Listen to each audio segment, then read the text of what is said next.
The latest on the crisis in Egypt as protesters continue calling for President Mubarak to step down.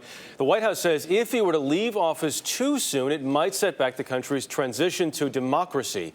CBS News correspondent Terry McCarthy is in Cairo this morning. Terry, good morning. Good morning, Jeff. And the protesters have called for another mass demonstration today. And although we're in the 15th day of this uprising, and some thought they might be losing energy, as you can see from behind me, the square is yet again filling up with tens of thousands of people.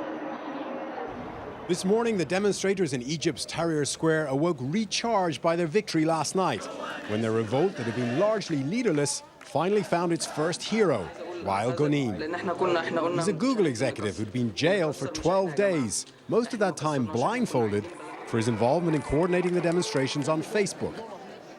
After significant outside pressure and the intervention of a wealthy local businessman, he was released Monday evening, much to the delight of his many social network fans across Egypt and also his mother.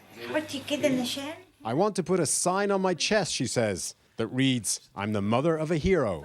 After his release, Wael Ghonim tweeted, "Freedom is a blessing that deserves fighting for." But in his first press appearance, he tried to be humble.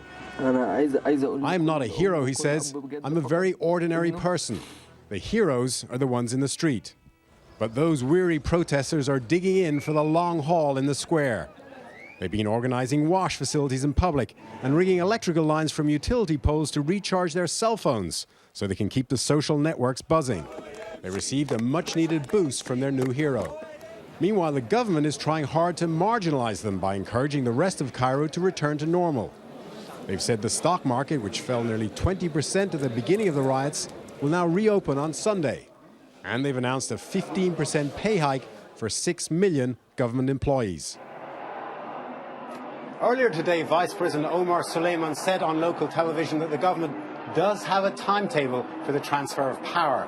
But without any specifics, that's unlikely to satisfy the protesters. Jeff? Terry McCarthy in Cairo this morning. Terry, thank you.